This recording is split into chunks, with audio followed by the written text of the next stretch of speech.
Bienvenido a Esto Somos, un espacio en donde platicamos del cúmulo de cosas de las que estamos hechos. Platicaremos de las cosas que se esconden entre líneas de lo cotidiano. Yo soy Omar Bazán. No busco encontrarle explicación a nada, más bien desmenuzar momentos que nos ayuden a entender lo que la vida trata de decirnos, pero a veces nos agarra un poquito distraídos. Tal vez este capítulo trate sobre alguna experiencia o pensamiento que hayas tenido, o aún mejor, tal vez se trate de algo que nunca se ha cruzado por tu mente y tendrás algo nuevo en qué pensar. En ambos casos el chiste es encontrarle jiribilla al ordinario. Los episodios de este podcast están patrocinados por mi libro llamado Mente Desordenada. Lo puedes adquirir a través de mis redes sociales, @Omar Bazán, o a través de las redes sociales del libro, @Mente Desordenada. Bienvenidos a este episodio de Esto Somos Podcast. El día de hoy me acompaña un muy querido amigo, Juan Carlos Zamora. Amigo, ¿cómo estás? Muy bien, muchas gracias, amigo. Encantado de estar por acá. Muy contento porque a la distancia veía siempre, de hecho, cuando debo de confesar que venía en camino para acá, estaba escuchando uno de los capítulos que durante un viaje lo empecé a escuchar y lo interrumpí, y hoy justamente que venía me acordé que no había acabado el de Cristina Verástegui, de que hablaba de todo el tema de la suerte y todo eso. Entonces, muy contento de poder estar por acá. Qué chido, ese episodio le tengo un cariño especial porque hablamos del emprendimiento. Sí, exactamente. Sí, me gustó mucho. De los rockstar y todo eso. Sí, qué padre. Sí. Pues bienvenido, mira, ya eres parte de... Súper, muy contento. Muchas gracias por la invitación y encantado de estar acá para hacer algo lo que me gusta mucho, que es platicar. Y vamos a platicar de un tema que también te apasiona, que a la distancia quien te sigue en redes se puede ver que te apasiona, te vuelve loco, que son los deportes. Totalmente. Le vamos a dar una vuelta distinta porque vamos a hablar también a los deportes desde el punto de vista más de los valores. Como sociedad y como personas, ¿qué se obtiene de los deportes? Y quisiera comenzar, amigo, preguntándote acerca de los niños. ¿Tienes muchos niños que te siguen?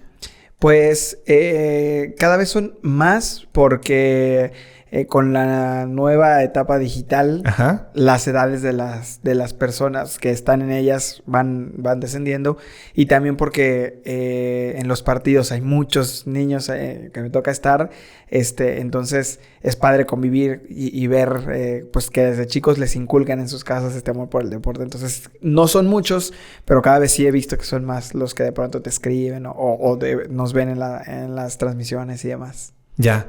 Oye, y me interesa mucho porque tú eres fan de los deportes desde niño. Sí. ¿No? Entonces, ¿cuántos años llevas de trayectoria? Empecé en los medios cuando yo tenía... Pues yo creo que de trayectoria, yo creo que debo de llevar como unos 16 años por ahí, 15, 16 pues años, por ahí en la secundaria, digamos. Empecé muy chico, ajá, pero en de amante de los deportes un poquito más todavía. Ya.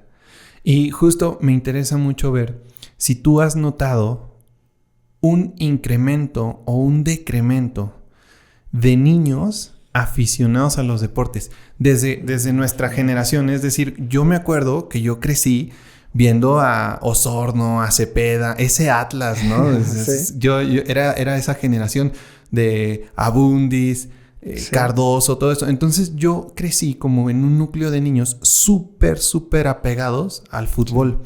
Entonces quisiera que alguien como tú, que tiene como esta trayectoria y esa percepción y cercanía con la afición, me dé como un contexto. ¿Tú qué sientes? ¿La afición de niños va en incremento, decremento? ¿Tú cómo lo ves? Yo creo que tendríamos que especificar un poco porque, por ejemplo, la afición de los niños al fútbol mexicano... ok. Probablemente va en decremento, pero la afición de los niños al fútbol internacional va en aumento, porque en nuestras generaciones era casi imposible ver fútbol europeo, y era complicado el saber de jugadores y la accesibilidad a otros productos de fútbol era bien difícil. Incluso los videojuegos apenas empezaban, y hoy el tema yo tengo sobrinos de 7, 8 años, 6 que juegan el FIFA y se saben nombres de las futuras estrellas que, por supuesto, yo a su edad, yo apenas si conocía a algunos jugadores. Entonces, creo que tal vez por el tema de la globalización que vivimos, el tema de los nichos ya es más fácil hablar que en lo global, porque sí creo que el tema de la accesibilidad le da la oportunidad de que tengan acceso a mucho más información de la que nosotros teníamos en su momento. Entonces, capaz si le preguntas a los niños de ahora por jugadores de la Liga Mexicana y no los saben a la perfección como tal vez nosotros los conocíamos o los veíamos en la televisión abierta en su momento, pero cuando lo cambias al fútbol europeo, pues me ha tocado ver niños que me dan cátedra a mí de jugadores y todo eso. Ya. Ok, mira, no lo había visto así, no lo había visto de esa forma. También me imagino que tiene que ver esta globalización no nada más del fútbol. Es decir, como que se abre la cartelera a una variedad de deportes que nosotros, bueno, yo a mi edad, cuando era pequeño, no tenía.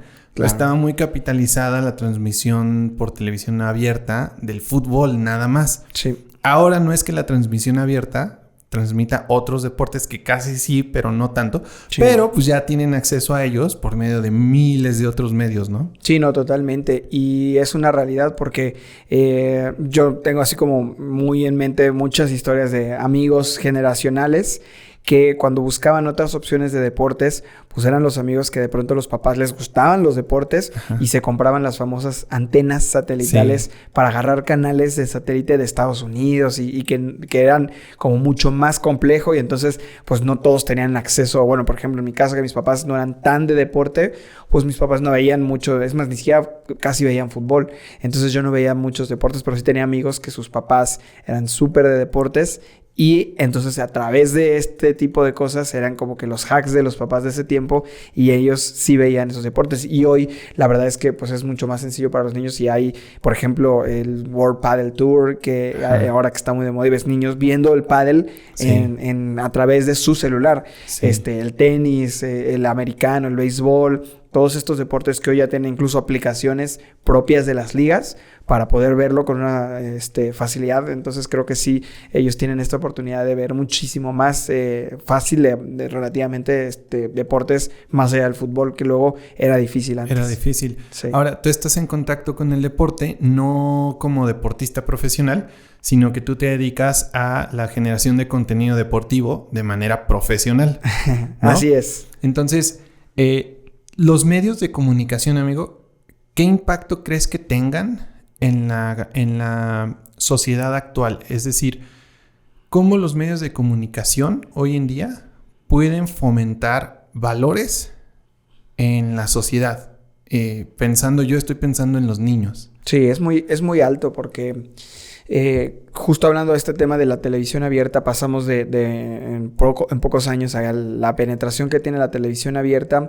Sigue siendo la misma, pero tal vez ahora hay muchísimas más opciones, ¿no? Por ahí leí hace poco que, por ejemplo, el canal de las estrellas llega al 95% de la población en México. Es decir, la accesibilidad, hay lugares donde apenas si hay luz, no hay internet, pero pueden ver el canal de las estrellas. Yeah. Y en otros rangos, el tema de los medios ya puntuales en específicos, ¿no? Las noticias, los deportes. Entonces yo creo que el rol hoy en ese tema de los medios de comunicación hacia el tema de los valores es muy delicado porque cada vez, insisto con la palabra, pero me parece que es algo que vivimos todos los días, la accesibilidad es mayor. Es mucho más sencillo hoy que un niño de un rango de edad desde los 6, 7 años a los 10, 11 años tenga la posibilidad de ver algún contenido deportivo en YouTube, en Facebook, en redes sociales en las que empiezan a estar familiarizados, en TikTok, y de pronto sí ver ciertos mensajes, palabras, actitudes de medios de comunicación. Entonces yo creo que sí el rol que tienen los medios o que tenemos los medios es de una responsabilidad mayúscula porque hoy, más allá de que tal vez mucha gente dice, bueno, igual y es que de pronto un niño no va a ver un programa de televisión, efectivamente, pero hoy las famosas cuentas cliperas o que hacen los clips de los programas y de absolutamente todo el contenido, que hay cuentas que los suben a la red para buscar viralizarse, pues normalmente escogen los momentos virales, los momentos de polémica, los momentos de gritos. Entonces sí, lo que nosotros, la información que muchos medios manejan, pues yo creo que sí tiene mucho que ver con el tema del impacto que le da sobre todo a las nuevas generaciones. Sí, claro, lo pueden promover desde el punto de vista del morbo. Exacto. ¿No? Que vende. O desde el punto de vista un poco más ético, que quizás apegado a la realidad, sin tergiversar, sin sacar de contexto cierta información. Que no vende tanto. Que no vende tanto, tristemente. Sí, y que a veces esos contenidos son los que se quedan abajo en las cadenas de viralización o en la parte de la exposición, y es más frecuente que te encuentras con polémicas o con las... en el tema deportivo también las fake news, ¿no? Fake news. Dijo esto cuando realmente no, o la descontextualización de las entrevistas o las declaraciones, que a veces se da mucho, ¿no? Que pues, un deportista dice algo, pero si le pones un intro de otra cosa o un texto de otra cosa y lo sacas totalmente de lo que él dijo, pues por supuesto que podría malentenderse. Entonces sí hay una responsabilidad ahí implícita súper importante que se tiene que cuidar, ¿no? Desde este lado y también desde el consumidor, de saber poquito diferenciar, que cuando en este caso hablando de los niños, pues es difícil. Claro. Oye, ¿tú creciste con algún ídolo deportivo? Sí, aunque en mi casa no eran tan mega futboleros. Ajá. Conforme fui creciendo, iba viendo cada vez más deportes, escuchaba a mis amigos hablar de jugadores, hablar de partidos. Entonces realmente yo no tuve como una infancia de estar con mis papás viendo la televisión desde muy chico. Con mis tíos había algunos que les gustaba mucho el fútbol, pero tampoco era como que nos sentáramos tanto a ver el deporte. Pero dentro de los personajes que sí recuerdo como mucho, sobre todo, por ejemplo, el caso de Rafa Márquez, que lo veíamos así como wow, increíble con las estrellas y con la forma en la que siempre aparte se condujo. Era como que uno de los ídolos que tenía, sobre todo en el tema del deporte mexicano. Ya. Yo tuve un ídolo muy poco comercial. Bueno, sí era comercial, pues, pero era el ídolo de muy pocos niños. Yo crecí muy de la mano de Pavel Pardo. ¿Te acuerdas? El bebé. Sí, el bebé, claro, y sus dardos envenenados. Claro, totalmente. Soy de esa generación. Sí, y me acuerdo que yo tenía, ya sabes, en la primaria cuando eran las cascaritas y ya sabes que era, yo soy tal, tenía un amigo también que le fascinaba Pavel Pardo y él siempre no tenía problema porque no batallaba con nadie para quien se lo quedaba. Yo igual, así yo era Pavel Pardo, pero les decía, yo tiro los tiros libres. Claro, ¿no? Exactamente. Era el rol de Pavel Pardo. los dardos envenenados, decía el perro Bermúdez. Exactamente. Aquellos centros que le ponía a Cuauhtémoc Blanco sobre todo. Sí, exactamente. Y te lo pregunto, amigo, en el sentido de que, a ver, a mí me gustaba mucho Pavel Pardo porque también yo lo percibía como un jugador que no se dejaba caer tanto, ¿no? Que yo decía, pues es que como que yo nunca hice tanto clic en el sentido de que me preguntaba mucho, ¿por qué los futbolistas se dejan caer fingiendo una falta? Sí. Si saben que hay un montón de cámaras que los están viendo, ¿no? Sí. Entonces, a ver, en esta parte de los valores de los niños, de cómo los medios de comunicación lo fomentan, ¿cómo le hacen los medios de comunicación hoy en día para no engancharse en eso? Es decir, ¿cómo lo transmites sin ponerle tantos adjetivos? Uno, ni para hacer ver muy mal a un futbolista. Y dos, ni para enaltecer algo que parecería ser trampa, ¿no? ¿Cómo le hacen? ¿Cómo le hacen para encontrar las palabras precisas? Es complicado porque históricamente el fútbol es un deporte que conllevaba también pues este grado como de desfachatez, este grado como de ser también un deporte de gente que le costó demasiado llegar ahí. Ajá. Y entonces pues tenía sus triquiñuelas, cositas como de ese tipo. Entonces, siempre era en las cascaritas, en el tema amateur, en las fuerzas básicas, siempre era incluso hasta bien visto quien hacía ese tipo de cosas, pues porque era así como, tratar de sacar ventaja de lo que sea, teniendo en la cúspide de este pensamiento, pues la mano de Dios, ¿no? El gol de Maradona en el 86, sí. que pues con una mano increíblemente, para muchos evidente, pues termina diferenciando un partido que tal vez sin eso hubiera sido un poco más difícil o no sabemos qué hubiera pasado. Claro. Entonces, partiendo de eso, de lo, entre comillas, bien visto que estaba el sacar esta pequeña ventaja y lo que influyó en la mentalidad de los jugadores, de los periodistas, de los aficionados a partir de la mano de Dios, pues ha sido complicado irlo quitando porque ahora la tecnología lo evidencia y entonces hoy, como dices, ¿no? En una transmisión hay de 12 a 14 cámaras en promedio por partido, con 12 a 14 ángulos distintos, con ojos en todos lados y entonces hoy es muy mal visto en muchas ocasiones pues tratar de sacar esa ventaja. Entonces yo creo que respondiendo a la pregunta y después de este contexto es difícil porque una parte tuya te dice, bueno, pues quieres engañar y sacar una ventaja de algo que no tendría por qué ser, pero otra parte te dice, pues es parte de la esencia de que a muchos nos sigue gustando un poco de este deporte, que es un juego al fin y al cabo y que en los juegos de pronto pues buscas sacar ventajas de cierta forma. Entonces el encontrar la forma de describirlo sin tener que ser juez, porque al final nuestro trabajo no es decir si estuvo bien o si estuvo mal, sino decir más bien qué es lo que sucedió. Eso ayuda mucho porque tal vez nosotros nos limitamos en la transmisión de un partido a hablar de lo que sucedió y no si estuvo bien o si estuvo mal, o en mi caso, ¿no? Ya tal vez habrá unos analistas que ellos sí enfaticen en que por qué o cuestionar, pero a mí en mi caso y estando en este caso en la cancha, sin repetición, muchas veces veo lo mismo que ve el árbitro o veo lo mismo que ven los jugadores. Entonces, de pronto cuando dicen, oye, pues ¿cómo lo hice? Pues a mí me pareció que no era mano, o a mí me pareció que se vio intencional, no sé, como que es más, en ese tema es un poquito más sencillo de mi parte al menos. Claro, y creo que en ese momento en el que sucede un acto como ese, que un jugador finge una falta, creo que para nosotros los aficionados ahí es en donde los medios de comunicación se vuelven todavía más importantes.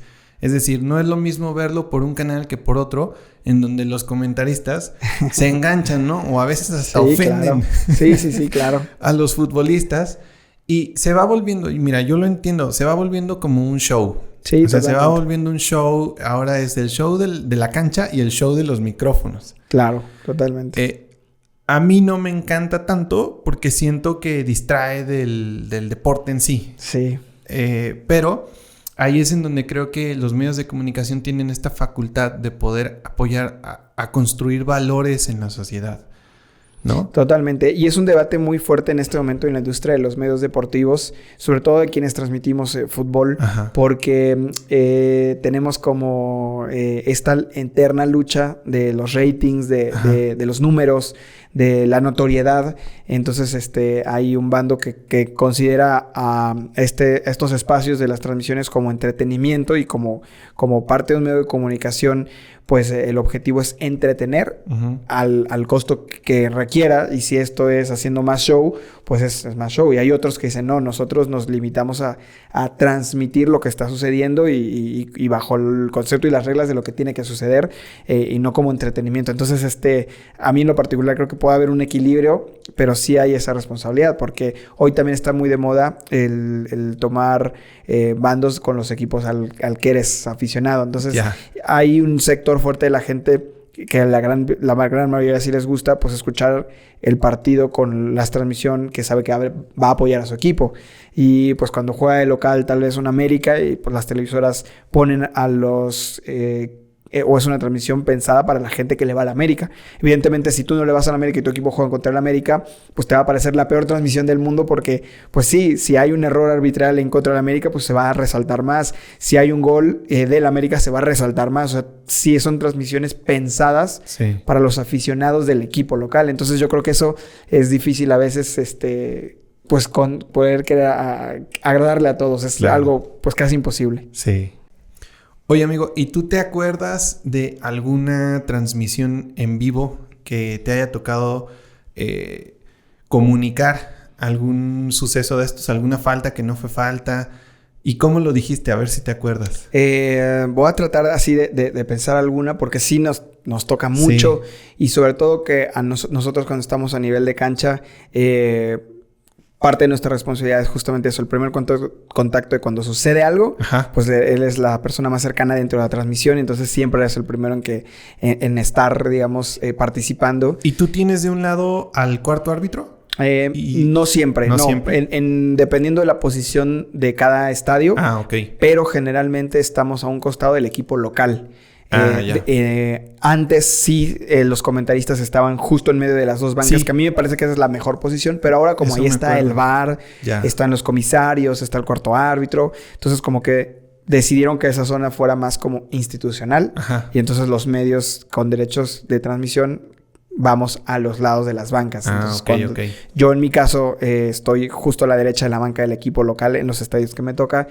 Y pues más bien nos toca la perspectiva como del equipo local, muy cerca al entrenador, por ejemplo, ¿no? Estamos a unos pasos del entrenador. Entonces, sí recuerdo que me han tocado algunas jugadas así como polémicas en donde normalmente lo que yo veo, o a veces lo que yo veo, al momento de la repetición, pues ya los compañeros lo corrigen, ¿no? Entonces, es difícil, por eso decía, de pronto, incluso la labor de los árbitros los entendemos mucho nosotros porque no tenemos un monitor de respaldo en la cancha.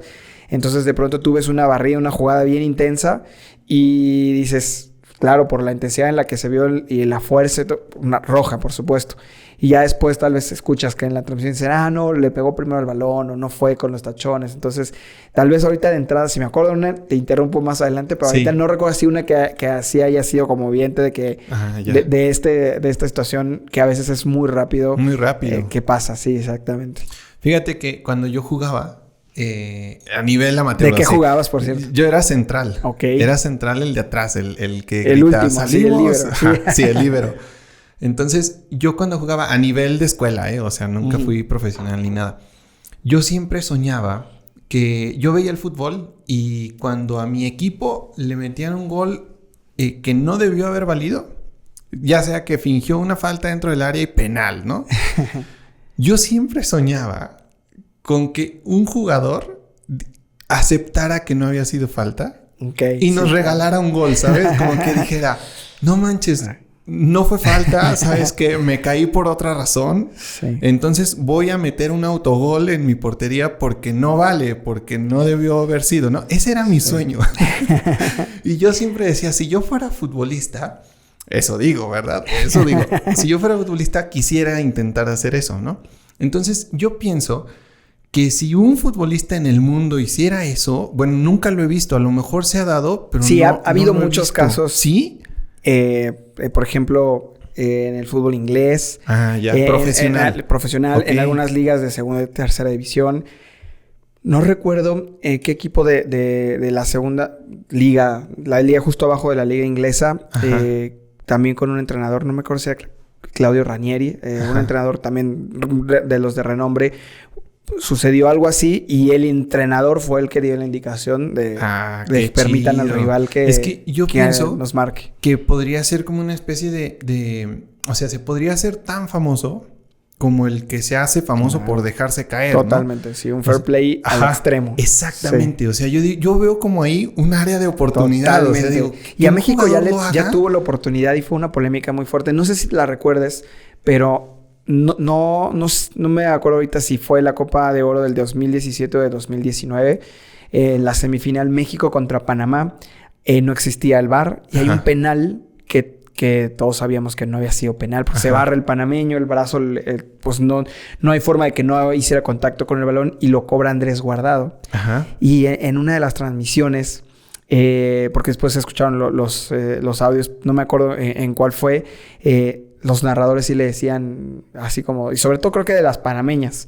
Le decían así como... Tienes la gran oportunidad de fallarlo. De dárselo al portero. De tirarla a un lado. Porque tú sabes que no era penal. O sea, totalmente. Y fue una gran polémica porque al final Andrés Guardado... Cobró, anotó y México pasó a la final. Y se hizo una gran polémica porque Panamá salió con una manta así como de nos robaron, ladrón. O sea, fue muy, muy fuerte. Y Andrés Guardado cuando le preguntaban por qué no había tirado, si sabía que no había sido. Y él, palabras más, palabras menos, había dicho como que yo mi responsabilidad como capitán de la selección mexicana es marcar un gol. Claro. Entonces... Tal vez si el error fue del árbitro, yo no puedo también tener un error. Al fin y al cabo yo tengo mis propios objetivos. Entonces estaba también esta polémica. Sí tiene razón, pero nos hubiera encantado ver a Andrés Guardado darle un pase al portero. Exactamente. O sea, sí, coincido contigo. Sí, yo como que siento que de repente se va esta percepción de que los niños... ven no solo futbolistas, sino una especie de superhéroes. Totalmente. Entonces siento que tanto para bien o para mal los imitamos. Totalmente. ¿No? Y siento que se nos empieza a hacer fácil. Si dicen, pues si Robben se cayó en el mundial, no, pues yo voy a copiar en el examen. Sí. Pero sí, si fuera al revés, o sea, si dijeran, oye, Rafa Márquez entregó el balón en un penal que no era, entonces, ¿sabes qué? Yo no voy a... Sí, ¿con qué cara me meto en la fila de la cooperativa, de la tiendita? Exactamente, al contrario. Sí. O sea, es al contrario, voy a promover que se empiecen como a hacer bien las cosas. Sí, es un arma bien poderosa el tema de los deportes. Yo veo ahí como una oportunidad, o sea, siento que se pueden hacer futbolistas, se pueden hacer viral.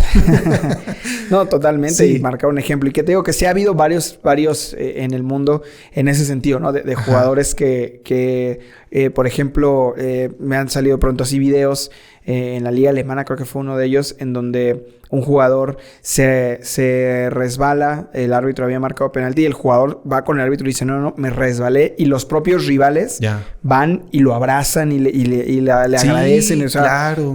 te cambia la perspectiva totalmente de ese jugador. Claro. Entonces, sí, yo creo que podría ser, aunque, insisto, ¿no? Como que ellos traen una carrera de 10, 12 años donde...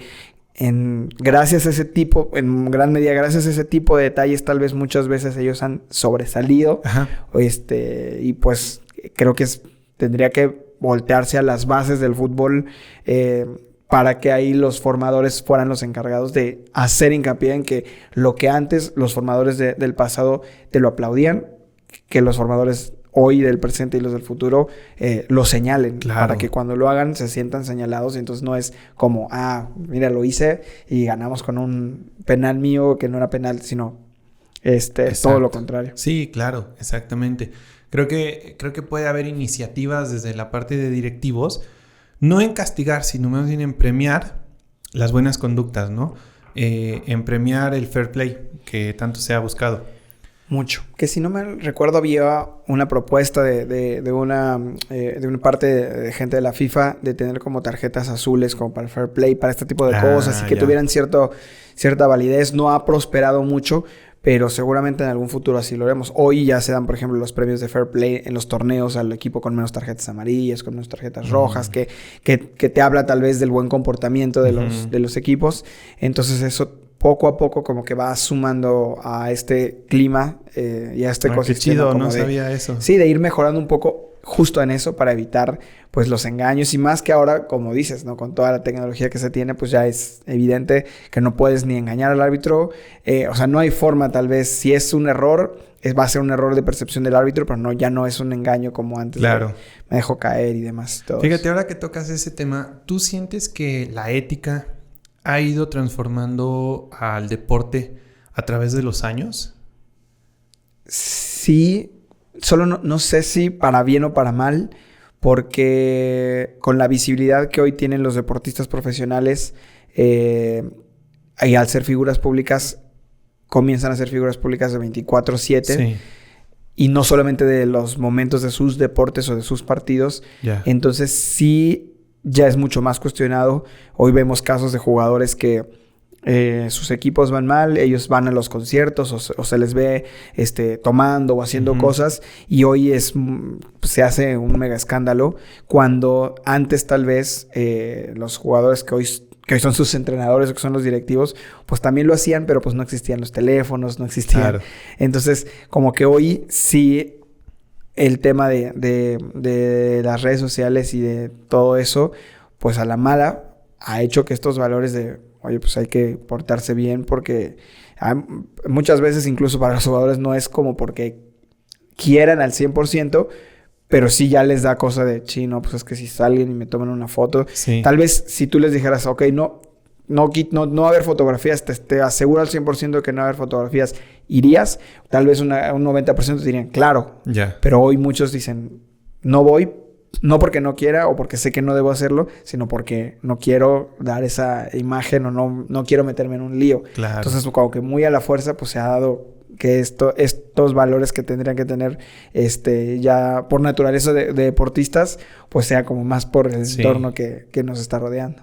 Por ejemplo, yo lo he notado también esta influencia de la ética en el trato con el árbitro. Siento que antes al árbitro se le trataba muy mal, tanto público como jugadores. Y siento que con el paso de los años se le ha ido dando más herramientas para que su peso en la cancha se respete más. ¿Lo percibo igual que tú? Yo creo que sí, aunque también eran otros tiempos para todos. Y árbitros, te lo dicen exárbitros, que ellos no tenían ningún problema en hablar con malas palabras o con groserías o a veces con insultos, porque ellos también lo hacían y los jugadores aguantaban. Entonces hay árbitros de antes que te decían, no, pues es que yo sé que yo podía mentarle la madre a un jugador y él me la podía mentar. Y hay un término que se escucha mucho últimamente, ¿no? De la generación de cristal, que dice, tal vez hoy un árbitro se le ocurre hablarle fuerte a un jugador y se hace un problemón. Y viceversa también.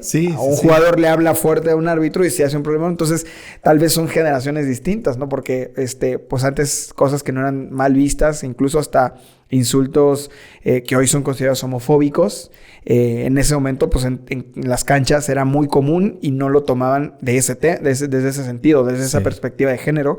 Entonces, no sé si más bien hay más respeto o ya las generaciones son tan distintas que todo es mucho más delicado y con pincitas, porque hoy hay cosas que si se traspasan ciertas líneas es mucho más grave y antes no. Antes tal vez coloquialmente decían, aguantaban vara a todos. Sí, y se decían de todo y lo escuchabas en la cancha y decían todo. Y hoy ya hoy ya es con un respeto mucho mayor, mutuo, eso sí creo, tanto de los jugadores a los árbitros como de los árbitros hacia los jugadores y los aficionados en general. Más respeto. Yo sí, totalmente, totalmente. Sí, y creo que también, por ejemplo, otro síntoma, bueno, no sé si tenga que ver mucho con la ética, pues, pero el que hayan implementado el VAR, siento que son como de esas adecuaciones, para que el partido sea más legal. Sí, más que justo. Obviamente al final sigue recayendo en la percepción de una persona y entonces sigue siendo mucha polémica, pero sí se ha reducido el tema de la injusticia para muchos, ¿no? Tal vez muchas personas recuerdan acciones, casi todos los equipos tuvieron acciones en contra o a favor históricas, puntuales, que con VAR podría ser otra historia, ¿no? Por ejemplo, yo que soy aficionado de Necaxa y que hay un tema muy como que decía, bueno, Necaxa podría tener 2 títulos más porque en la final contra Santos del 97-98 el cabezazo de Jared Borghetti fue en un fuera de lugar de 1.5 metros. Que hoy ves la repetición y dices, ¿cómo puede ser que un árbitro no haya podido, o sea, un abanderado no haya visto que era 1.5 metros tan evidente? Y en el 2002, el gol del Bam Bam Zamorano en el Estadio Azteca América Necaxa también fue en fuera de lugar, igual. O sea, esos 2 goles con VAR no hubieran pasado. No hubieran sucedido. No hubieran sucedido. Sí. Y seguramente hubiera sido una historia distinta. Entonces, hoy sí el VAR creo que ha reducido esas polémicas. No las ha aniquilado, pero sí las ha venido a reducir. Y por ende, pues el clima de insatisfacción de muchos aficionados, donde decías es que pues es evidente que fue una falla arbitral y pues eso fue muy complicado. Que yo creo que eliminar esa subjetividad va a ser imposible mientras siga dependiendo de un humano, ¿no? Totalmente. Pero que a mí no me gustaría que en algún momento fuera un robot. Como que se disfruta. Claro. Sí, porque sigue teniendo esta pequeña dosis, ya en menor medida, pero esta pequeña dosis de polémica de quitarle... No siento que el fútbol tenga que ser un deporte perfecto. Exacto. O sea, perfecto en todo, porque así como... Sería como... decir, bueno, pues entonces ya no quiero que un jugador falle, pues va a jugar un robot donde ya no van a fallar. Entonces así como pues si los jugadores fallan, si los entrenadores fallan, si los directivos fallan, pues los árbitros que son parte del juego pues no tiene de malo que fallen. Por supuesto que es a veces mucho más evidente, pero no creo que sea algo que se tenga que quitar en algún momento por completo. Oye, me llama la atención cómo nace tu inclinación hacia los deportes, si me estás contando que no creciste en un ambiente sumamente deportivo. Yo juraba que sí, ¿eh? Sí, yo creía que era casi herencia de tus papás, algo así. Que es lo común, ¿no? Es lo común. Bueno, es mi caso. O sea, yo le voy a la América porque mi papá me dijo de la América y desde chiquito yo gritaba cuando él gritaba. Ajá, es eso, claro, ¿no? Claro. O sea, por imitación casi. Y después, ya... Dije, lo voy a dejar así. Sí, la verdad es que la gran mayoría de los casos de la gente es por herencia. Yo en mi caso fue por el entorno escolar, la verdad 100%, porque en la escuela me encantaba, todos mis amigos jugaban fútbol, todos mis amigos hablaban de fútbol, todos mis amigos hablaban de fútbol, entonces pues a mí me gustaba el fútbol porque lo veía como esa parte de la convivencia y pues en los recreos fútbol y luego de niño empecé a ver que se me daba y jugaba bien, entonces también era parte de la conexión. Entonces desde chiquito estaba en los equipos y a pesar de que pues nunca jugué en una academia fuera de la escuela, como tenía amigos que jugaban en otros equipos o que además de jugar en el equipo de la escuela jugaban en otro, pues en mi caso no, mis papás pues sí les interesaba que hiciera deporte y era la natación y estuvimos un tiempo taekwondo y después jugué polo acuático, pero no así como tanto el fútbol.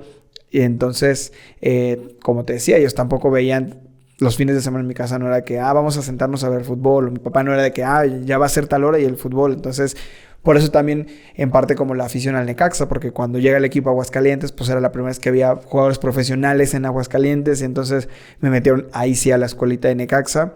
Y entonces, pues empezaba como ya a engancharme más, pero yo ya estando en secundaria, cuando llega el Necaxa a Aguascalientes. Pero en primaria realmente fue 100% de la convivencia escolar, de amigos que eran tan futboleros que pues no hubo opción más que hacerme igual de futbolero que todos ellos. Y tus hermanos también, ¿no? De ellos sí ya fue más culpa mía. Culpa tuya, ok. Sí, ahí sí fue más herada mía porque sí yo ya, por ejemplo, a mi hermano, al que sigue a mí nos llevamos 4 años y al que sigue 8. Uh-huh. Al de 8 años, cuando él empezaba a estar en la primaria, yo ya era un ultra fanático del fútbol, entonces a él sí yo lo ponía a ver y que se aprendiera los nombres de los jugadores y que se aprendiera los nombres de los equipos. Claro. Entonces él sí, desde que tiene 6 años, 7, ya es súper Y te veía con tus tachones, tus espinilleras. Exactamente. De hecho, mi hermano, el de en medio, él empezó a jugar fútbol ya hasta más grande porque justamente cuando íbamos a comprar antes de las temporadas los tenis, los tachones para mí y para el más chico, él siempre quería también tachones y mis papás le dije, pero si tú ni juegas. Bueno, si me compran unos, pues igual y juego. Bueno, entonces le compraron sus tachones, lo metieron a la escuela de Necaxa y así fue que él empezó a jugar fútbol. Ya conforme fue creciendo más grande, jugaba más, sí. Pero él igual fue así como porque pues veía que los hermanos jugaban y hoy ellos dos son igual súper futboleros.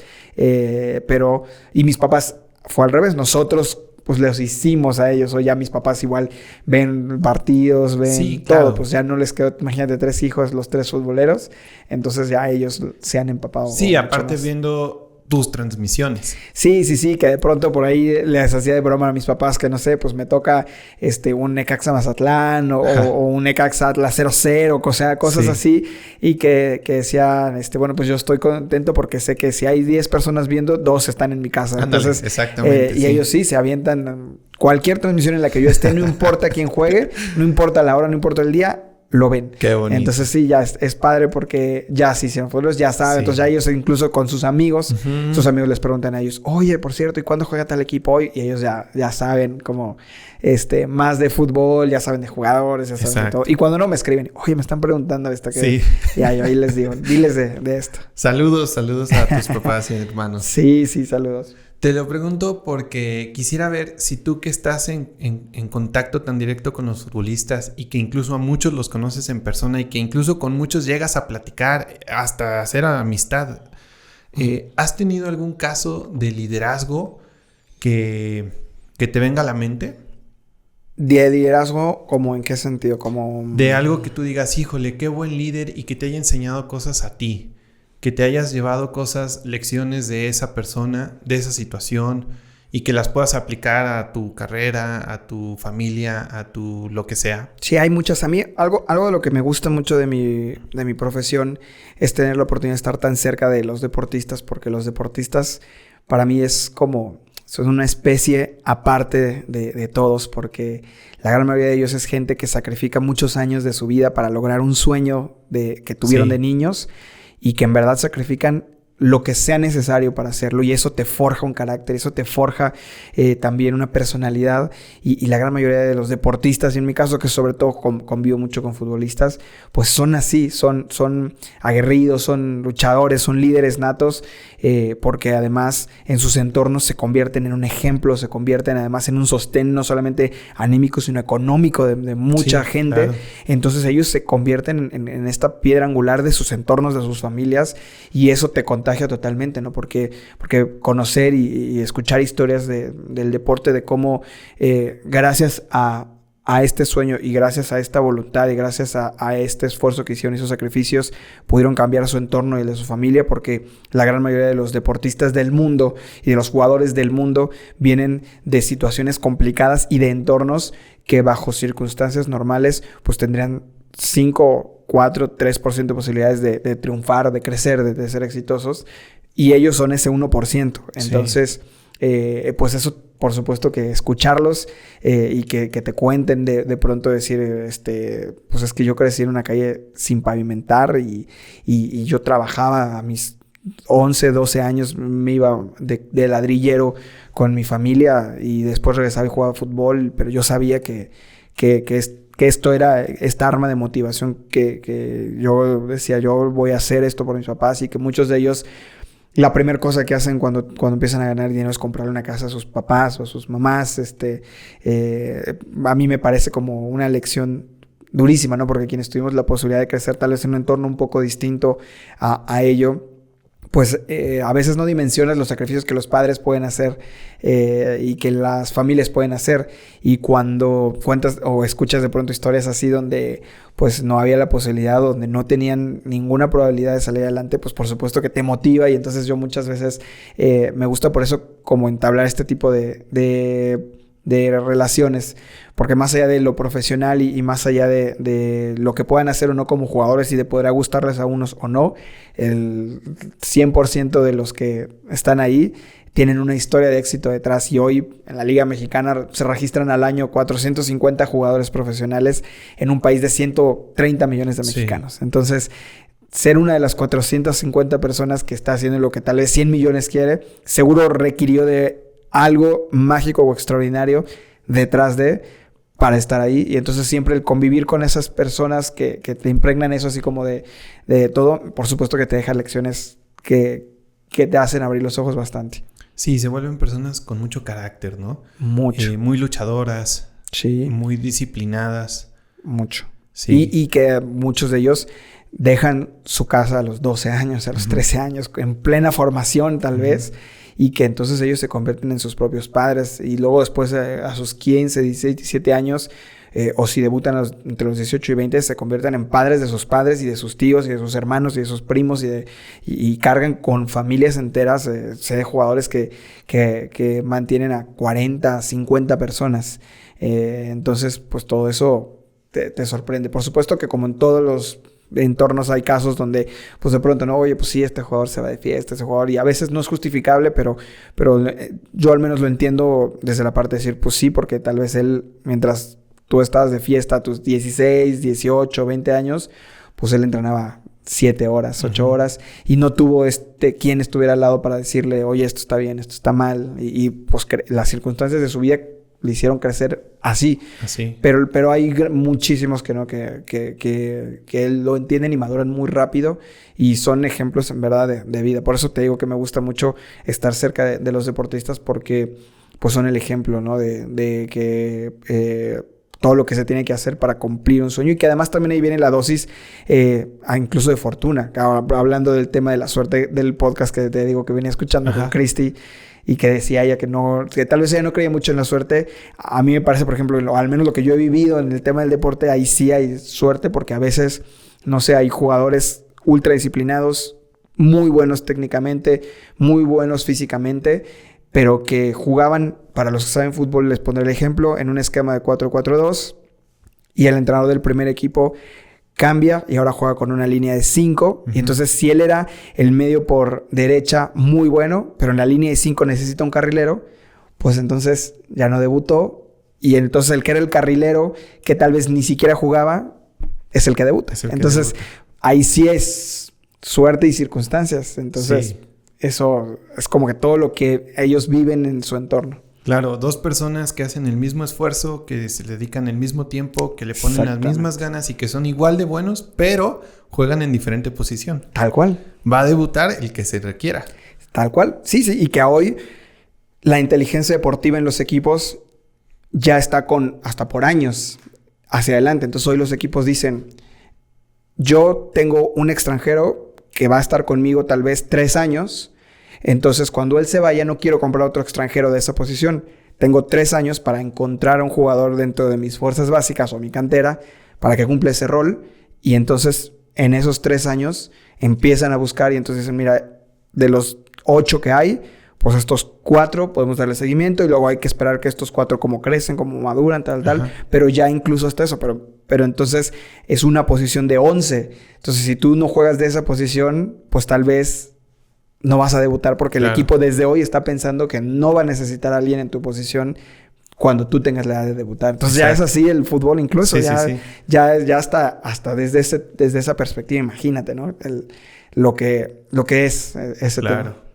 Ahora, quiero hablar un poco, amigo, de los competidores. Creo que en el deporte es uno de los panoramas en donde más se puede vivir la experiencia de competir. Yo tengo la percepción de que antes la competencia se llevaba dentro y fuera de la cancha. Y yo no digo si eso era bueno o malo, pues yo así lo viví. Uh-huh. Es decir, que si tú eras del América, no, hombre, odiabas a los de las Chivas dentro, fuera, en las azucaritas y en todo, ¿no? Quizás no era tan cierto. Pero hoy, ¿cómo se vive la competencia entre rivales? Tú que lo ves en los vestidores, que lo ves en los túneles donde salen, donde llegan, ¿cómo se vive? Yo creo que los jugadores verdaderamente profesionales tienen la capacidad de separar el tema profesional de lo emocional en ese sentido, y además de pronto ya el mundo del fútbol, como muchas otras industrias, es tan pequeña y hay cambios de equipos tan constantes que siempre hay jugadores que tienen amigos, que tienen cercanía con otros, pero sí es real que dentro de la cancha es punto y aparte. Yo veo que muchos de los jugadores, la gran mayoría, cuando se trata de grandes rivalidades, adentro se pueden dar con todo, pero afuera pueden terminar y salir y jugar y entre ellos bromear. Veíamos ejemplos de gran magnitud como la final de la Copa América, donde gana Argentina en Brasil, y al final del partido, en las escaleras, sentados con las calcetas a la mitad, sin playera, Messi y Neymar, grandes amigos, platicando como si se hubieran encontrado en la calle, como si hubieran acabado de jugar en el recreo. Claro. Y la afición de esos países así como, no puede ser, y los brasileños molestísimos con Neymar, ¿cómo puede ser? Nos acaban de ganar una final en nuestra casa y tú estás platicando y riéndote y abrazando. Y a mí me parece que es esa parte de la que como sociedad, ahí es más de nosotros que de ellos. Claro. Porque ellos hacen su trabajo y es como si habláramos de un horario laboral. Pues su trabajo empieza a esta hora y acaba a esta hora. Y mientras lo que hagan fuera de ellos, mientras no afecte a su trabajo, no tendría por qué ser cuestionado. Y entonces yo creo que hoy es más bronca de nosotros que de ellos, ¿no? Y los jugadores pues sí, por supuesto que si es de Chivas y va a enfrentar al Atlas, va a tratar de hacerlo hasta lo imposible por ganarle al Atlas. Pero después, si su vecino le va al Atlas, no va a tener ningún problema en irse a cenar con él o recibirlo o juntarse. Pero un aficionado no tiene esa capacidad de separar.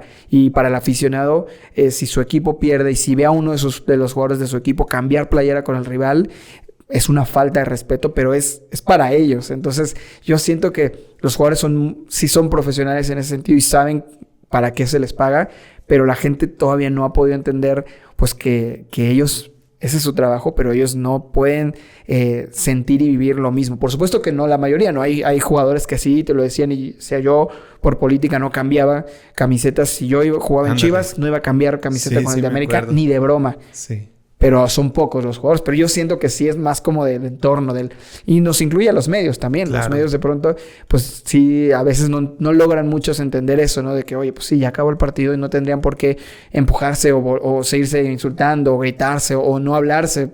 Siento que eso ha pasado mucho últimamente en el deporte. Y en general en el deporte, pero en el fútbol se acentúa mucho de que los aficionados tienen esta presión. Es decir, tienes que sentir y pensar igual de lo que yo siento. Y creo que también los medios han hecho un esfuerzo en el sentido de que, a ver, si hay una bronca, creo que ya no la transmiten. Sí, y también por políticas de las organizaciones deportivas. Por ejemplo, FIFA no permite que se transmita si alguien se mete a la cancha. Por ejemplo. No permite. No lo sigue ya la cámara. Si hay algo de violencia de ese tipo, no sucede. Si en las tribunas hay violencia, tampoco evitan, evitan, ¿no? Sí, y sobre todo para tratar como de no enaltecer a quienes lo hacen. Exactamente. Entonces, si que alguien que está en casa, un niño que está en casa y vea que alguien se mete desnudo a la cancha corriendo con una letra, pues que no diga, oye, que no le llame la atención y que no despierten el decir, oye, pues mira, salió en la tele, se hizo viral, se hizo famoso, tal. Exacto. Sino que ni siquiera se enteran. O sea, pasa desapercibido totalmente. Sí, incluso a veces ni lo mencionan y cuando lo llegan a mencionar nada más dicen, hay algún filtrado ahí y ya. Tal cual, sí, que nosotros mismos, las producciones y demás, tú lo sabes, ¿no? En ese sentido, ¿no? Si a mí me llega a tocar, yo sé que mis compañeros de pronto no van a estar viendo y yo al ser yo quien está en la cancha, porque hacemos las transmisiones en remoto, ellos están en las cabinas y yo en los estadios, pues ellos no lo van a notar y van a decir, oye, ¿por qué se paró el partido? Ah, bueno, pues un aficionado ingresó y lo están sacando. Sí, entonces, ya no es como antes que era la toma y lo seguían y lo comentabas y entonces sí tenía como mucho mayor exposición todo eso. Ahora, el fútbol o el deporte amateur, creo que es la escuela de muchísimos valores. Creo que tú juegas fútbol desde pequeño, ¿no? Sí. ¿Tú qué valores crees que el fútbol o el deporte fomentó en ti el practicarlo? O sea, el estar en la cancha, el tener un rival, el competir. ¿Qué valores crees que fomentó en ti? Híjole, yo creo que muchísimos, ¿no? A todos los que nos gusta en cualquier deporte.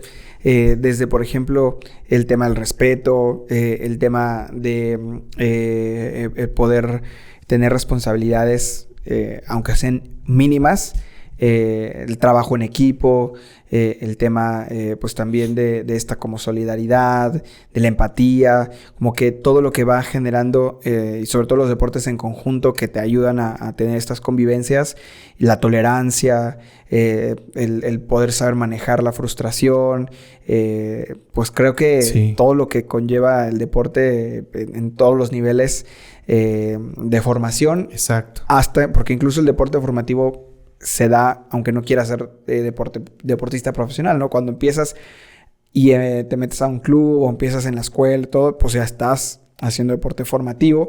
Tal vez no siempre con la intención de querer dedicarte a ese deporte, pero sí de practicarlo.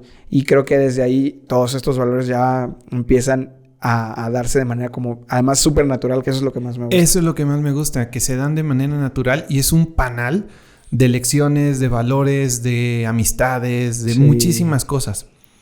Y yo nada más he notado que hay algo que interrumpe esa formación.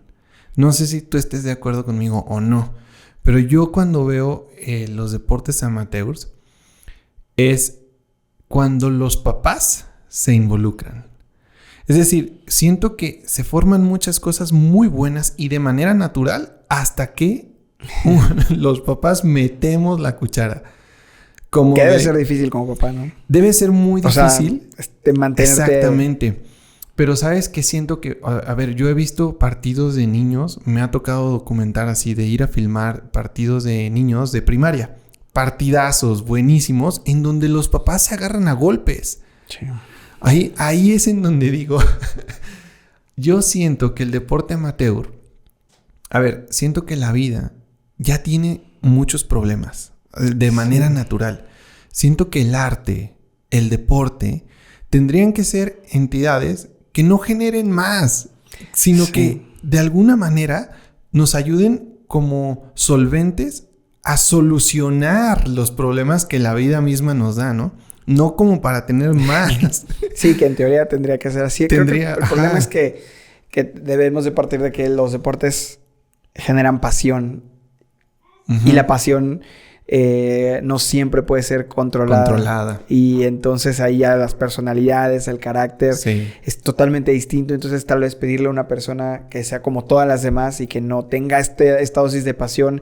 Hay quienes la saben administrar, hay quienes no la saben administrar y no creo que tal vez sea lo correcto, pero lo entiendo. Entiendo que hay gente que puede ir en la calle manejando y no tocar el claxon nunca. Aunque se le crucen, Y hay gente que a la mínima toca el claxon. Y me parece que esto es una analogía parecida a lo que vemos en los deportes y que por más que constantemente o cada vez más Creo que hay como campañas fuertes hacia los padres, hacia el deporte, de lo que provocan también en sus hijos, ¿no? Ahí, por ejemplo, se hacen todo el tiempo virales memes de jugadores profesionales en el tema, sobre todo el fútbol, que van a ver a sus hijos, Luis Suárez, Messi, que van, se sientan en una sillita con mate y riendo y tal, y que decían ellos que son multicampeones del mundo, que ganan millones de dólares por hacer eso, y que van a ver a sus hijos y se ríen y disfrutan.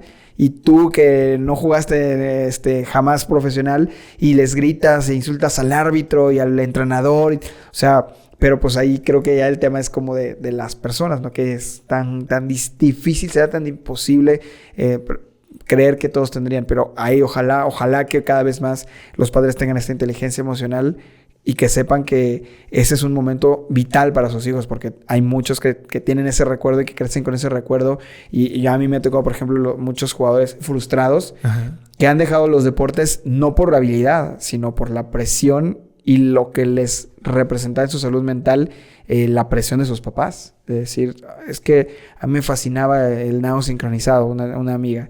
Me fascinaba el nado sincronizado, pero odiaba que mi mamá siempre me decía y me hacía, porque mi mamá fue deportista también, entonces odiaba que esto. Y decías, bueno, pues alguien que tal vez pudo haber sido medallista, lo dejó no porque no le gustara, sino porque la presión de los papás. Y creo que esa responsabilidad, pues es clave, ¿no? Como papás. Fíjate que quiero citar una frase que no me acuerdo exactamente cómo dice, pero menciona que competir para convivir es el principio de una sociedad. Competir para ganar es el principio de la guerra. Entonces, a mí me gustaría ver que cada vez más las escuelas deportivas desde chiquito fomentaran esta competencia, más que contra el otro, primero contra uno mismo. Y luego tomar al otro como una referencia de mi propio crecimiento. Sí. No para matarlo, ni aniquilarlo, ni nada de eso, ¿no? Entonces, ojalá que el deporte sí vaya siendo cada vez más como este proceso natural de adquirir muchísimos valores, lecciones, amistades que se van para toda la vida. Sí, totalmente. Ojalá. Y los formadores son la clave. Ahí lo vemos, por ejemplo... al respecto, un ejemplo clarísimo, la famosa película de Karate Kid, ¿no? Pues de la formación que les dan en la escuela a los malos de la película, donde tu objetivo es ir y golpear al otro y aniquilarlo y dejarlo en el piso y humillarlo y tienes que... Y la exigencia es durísima, pero porque aquí eres... Y la otra en donde no, tú es contigo y esto lo vas a disfrutar y si ganas es porque eres el mejor... Pero no es que sea para estar por encima del otro y totalmente. Ahí el rol de los formadores y también de la dosis de valores en casa con la que llegan, ¿no? Los deportistas es fundamental, porque a veces muchos vienen, insisto, ¿no? En el tema de los profesionales de entornos de competencia no deportiva, sino de, pues, en la calle, pues yo tengo que ser el más fuerte porque si no pasan encima de mí. Sí. Y mi papá me enseñó que si yo no soy el que pego, van a venir a pegarme a mí. Y entonces eso, cuando lo llevas a esa persona a una competencia deportiva, ya trae ese chip, ya traen los niños ese chip de, pues yo voy a pegar primero. A pegar antes de que lleguen a pegarme. Sí. Y yo voy a, lo que decíamos, y voy a sacar la mano acá antes de que el otro... entonces siento que sí, es este equilibrio de lo que llega a ser de valor en casa, con lo que además dices, los formadores se encuentran y de ahí ya lo trabajan en ese sentido. En ese sentido, te voy a contar una anécdota. Me invita mi hermano a ver un partido de fútbol de mi sobrino de la escuela de secundaria de la liga local de aquí de Aguascalientes. Mi sobrino es centro delantero. No es el campeón goleador, pero tiene mucha participación. Ese partido no va el portero. Y adivina a quién pusieron. A mi sobrino. Entonces les fue muy mal. Era ya liguilla. Quedaron fuera. Se pusieron muy, muy tristes. Y mi sobrino se puso muy triste porque siente que perdió la posibilidad de poder haber sumado en donde realmente es bueno. Él decía, pues me pusieron a mí de portero por la estatura, lo que quieras. Pues, pero no soy portero. Entonces, él estaba muy mal, pero muy mal. Sí. Y recuerdo que mi hermano le pregunta a mi mamá, ¿qué le digo? O sea, ¿qué le digo en este momento? Y me acuerdo que mi mamá le dijo, no le digas nada. O sea, lo que sea que quieras que aprenda, él ya lo está aprendiendo solito. Si tú vienes o no vienes, él ya está haciendo lo suyo. Y me acuerdo que le dijo, nada más abrázalo, como hazle sentir que estás aquí. Y ya. Y fue lo que hizo. No sé si bien o mal, pues, pero fue lo que hizo. Y me gustó mucho esa anécdota. Como de que de afuera no necesitamos meter la cuchara ni enseñar lecciones. Solitos están aprendiendo. Sí, es la magia del deporte. Exacto. De todo lo que te da y de todo lo que te enseña. Sí. Y de además, cuando son deportes en equipo, de esta convivencia, lo que te enseña también, exactamente, ¿no? De la tolerancia, del apoyo en equipo. Ahí de pronto siempre surgen las personalidades y hay quien da los ánimos, hay quien pues no se puede ni controlar. O sea, sí, totalmente. Y se van redescubriendo también con cosas que no tienen en su casa, que a veces... Exacto. O sea, en el sentido de que no tienes en tu casa tal vez este nivel de frustración que el deporte te generó, o este nivel de alegría que el deporte te puede llegar a generar. Exactamente. Y creo que ahora, últimamente más, el deporte se ha visto beneficiado, como muchas otras áreas de la vida, como por estos movimientos más humanos de mindfulness, de visualizar y todo esto. Estaba escuchando la historia de un psicólogo que contrató tigres, no me acuerdo en qué final, y les hizo un ejercicio de visualización en donde ellos se visualizaban campeones. Ponle tú que haya sido por eso o no por eso, pues, pero creo que el llegar a la cancha con más herramientas de salud mental, claro que trabajaron la táctica, claro que trabajaron la fuerza, todo eso sí, más como la salud mental, ¿no? Como un equipo unido, como un equipo fuerte, como jugadores que en lo individual estaban tranquilos, que estaban en paz y ganaron. No quiero decir que solo ganaron por eso, pues, pero creo que se ve beneficiado el deporte ahora como de esta nueva corriente de psicología en donde los deportistas ya son más humanos. Sí, 100%.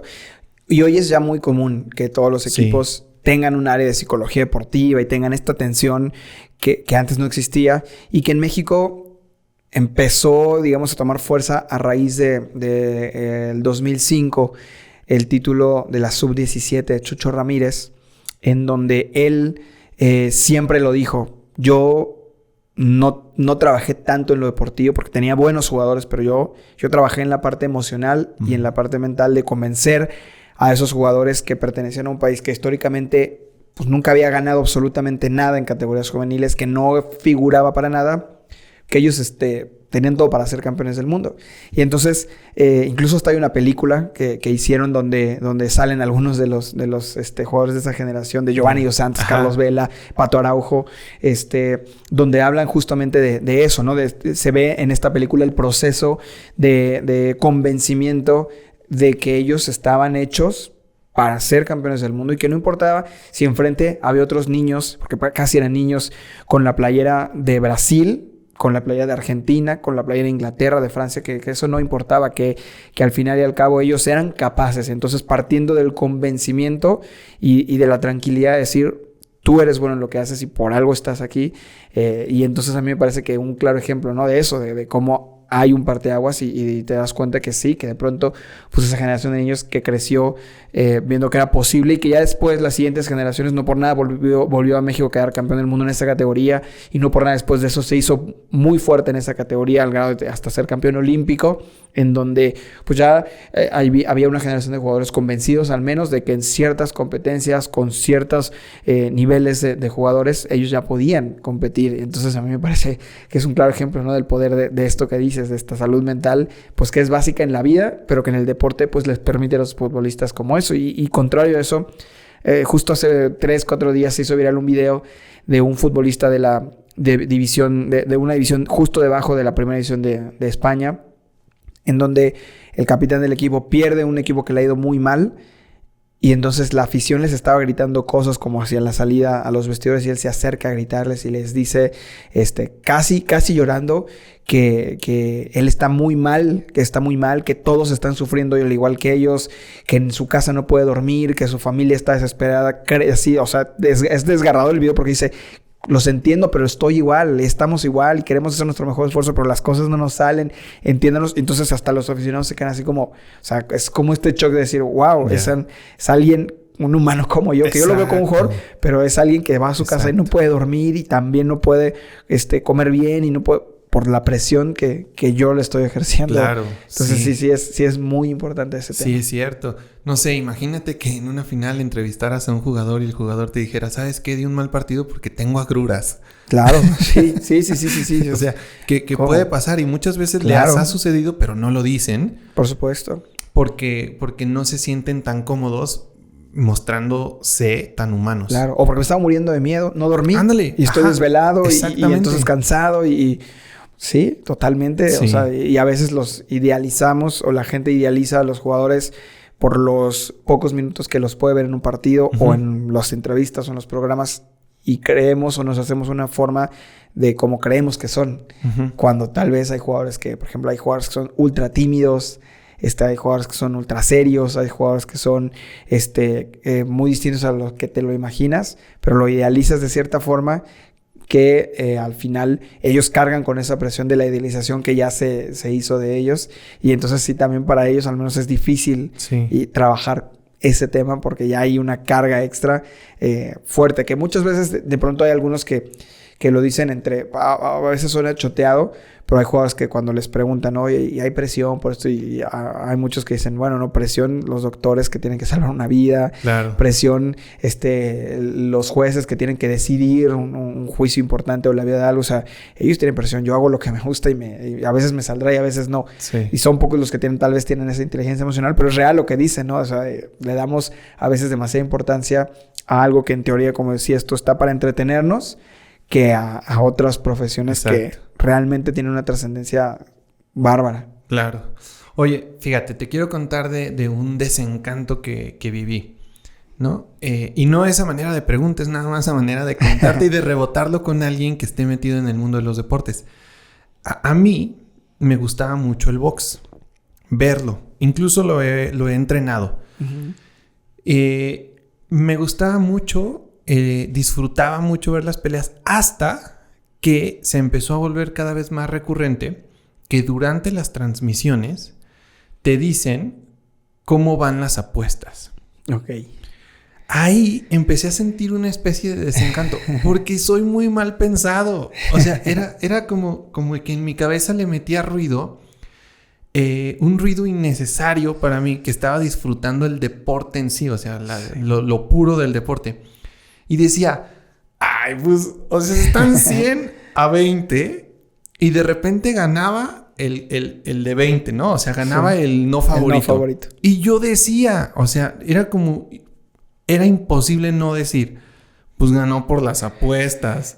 Sí, claro. Como que se benefician, pues. Entonces yo me imaginaba como que hay así micrófonos de, va ganando. No, ahora ya subió la apuesta, como de ya bajó la apuesta. O sea, como que era muy fácil ir monitoreando en tiempo real cómo iban, ¿no? Sí, totalmente. Entonces, bueno, no quiero decir que suceda ni que haya trampa, pues, pero no sé, como que me fue dando... Sugestionando. Sí, exactamente. Entonces, lo sigo viendo como algunas de las peleas, pues, pero, no sé, como que sentía que le metía un ruido innecesario. Sí. Y digo... O sea, se vale y sé que también es un mundo que gira alrededor de eso. Incluso sucede también en el fútbol.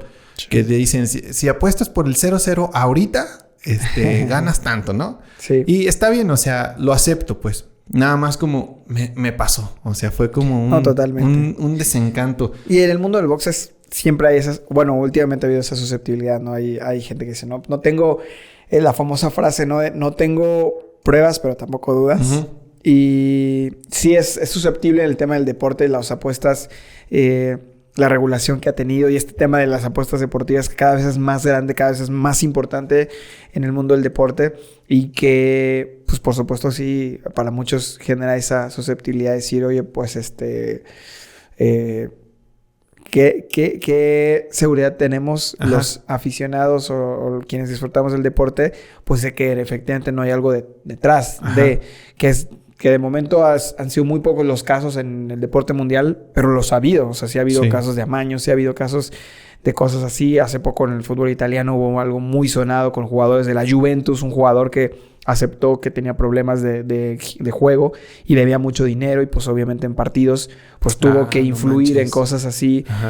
Por ejemplo, tal vez no tan trascendentales, pero no sé, le decían pues la apuesta por 10 tiros de esquina o por 8 tiros de esquina. Y pues que de pronto tú decías así como de formas rarísimas, una jugada que podría haber acabado de otra forma. Es un tiro de esquina y otro tiro de esquina y otro tiro de esquina. Entonces era así como, mira qué raro. Y bueno, pues que después se descubrió que era una red de corrupción en Bolivia. Pasó que la liga se tuvo que cancelar porque hubo audios de amaños de partidos. Entonces, sí, tu percepción es realmente creo que muy válida porque sí está esa susceptibilidad de decir, pues no sé, quien estamos tal vez tan cerca del mundo de los deportes podría parecer tan fácil decir, oye, pues yo tengo un amigo jugador, no necesito ni que gane ni que pierda su equipo, necesito que haga es defensa, que haga 5 tiros de esquina. Y entonces, oye, si haces 5 tiros de esquina y yo meto 100,000 pesos, vamos a ganar 1,5 millones de pesos y yo te doy la mitad. Entonces, pues, suena bien fácil. Sí, o sea, es verdad. Que sí, exacto. Yo sé que tal vez no lo es, pero suena muy fácil. Es decir, pues o sea... Realmente... Desde donde lo estamos viendo nosotros, se ve muy sencillo. Claro, totalmente. Se ve súper fácil. Entonces, de esquina, no voy a afectar que mi equipo gane o que mi equipo pierda. O el tema de Bolivia que decían, oye, ya está hablado incluso el audio de un presidente, ya está hablado con el árbitro, tiene que haber 5 goles. No nos importa si son 3 en contra nuestra o 3 a favor, pero va a haber 5 goles. Exacto. Y le estaban diciendo al árbitro, ya está hablado con el otro presidente, y entonces, ¿tú tienes bronca? No, pues yo ya lo hablo. Sí, si quieres, y hasta el presidente le decía, si quieres consultarlo con el otro presidente, pregúntale. Pero necesitamos que haya 5 goles. Si puedes marcar por ahí 1 o 2 penales al principio para estar más tranquilos y que haya 2 goles por lo menos o 3 en el primer tiempo, hecho. Entonces, sí es así como... De que puede pasar, por supuesto que puede pasar. Sí, claro, exactamente. Y siento que es un tema tan... Es decir, como que yo lo percibí sin tanto esfuerzo. Sí. Es decir, es muy sencillo llegar a esas conclusiones. Entonces, el que no haya tampoco ningún tipo de comunicación como para contrarrestarlo. O sea, por ejemplo, ahorita dijiste que hay ciertas regulaciones. Yo ni sabía que había ciertas regulaciones. Yo creí que no había nada. Sí, que por ejemplo, se supone que los jugadores ni su círculo cercano pueden participar en apuestas deportivas, que en teoría las casas de apuestas no pueden influir o tener propiedad de equipos, o sea, como cosas así que en algunos países se respetan, en otros no, pero sí hay como... Han procurado ir haciendo ciertos candados para cerrar la brecha de la susceptibilidad de decir, pues estaría bien fácil. Que decir círculo cercano de un jugador, pues también es relativo, ¿no? Porque a lo mejor yo soy su amigo, ya no soy círculo cercano. Ya no círculo cercano, por sí. Pero lo veo más que su hermano. Totalmente, y es lo que te decía. Es más, vivo con él. Puedes vivir con él y es lo que justo...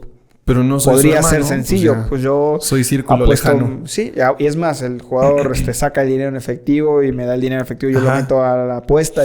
O sea, podría en verdad... se escucha súper fácil de hacer. O sea, súper fácil de hacer.